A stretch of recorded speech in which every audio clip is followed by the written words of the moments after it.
नवी मुंबई महानगरपालिकेच्या वतीने वाशी सेक्टर 17 येथे पाम बीच मार्गावरून पुण्याकडे जाण्याकरता सायन पनवेल महामार्गापर्यंत उड्डाणपूल आर्मचा लोकार्पण समारंभ महाराष्ट्र राज्याचे वनमंत्री गणेश नाईक यांच्या हस्ते संपन्न झाला।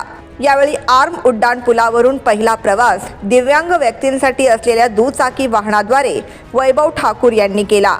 वनमंत्री गणेश नाईक यांच्या हस्ते त्यांना पुष्पगुच्छ देऊन सन्मानित करण्यात आले। सध्या पाम बीच मार्गावरून सायन पनवेल महामार्गावर जाण्यासाठी सानपाडा येथून मोठा वळसा घालून जावे लागत असून या आर्म उड्डाण पुलामुळे नागरिकांचा 10 ते 15 मिनिटांचा वेळ वाचून इंधनाचीही बचत होणार आहे।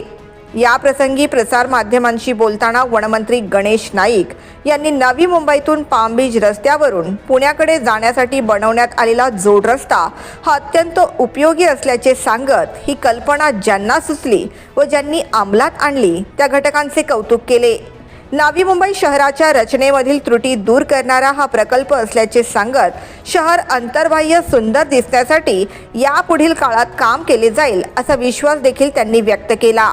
ये रोड से मुंबई से पुणे की ओर जाने वाले रास्ते को अप्रोच रोड सही नहीं था।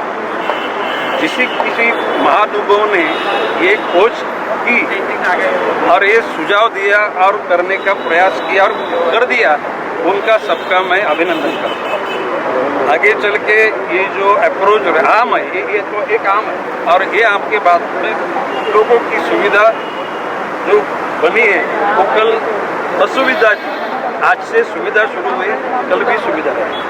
पाम बीच मार्गावरून सायन पनवेल महामार्गापर्यंत जाण्यासाठी सेक्टर 17 वाशी येथे 18,32,00,000 रक्कम खर्च करून 290 मीटर लांबीचा व 6.50 मीटर रुंदीचा आर्म उड्डाणपूल बांधण्यात आला असून यामुळे Vashi palm beach city bank जवळील चौकातून थेट सायन पनवेल महामार्गावर जाणे सोपे होणार आहे।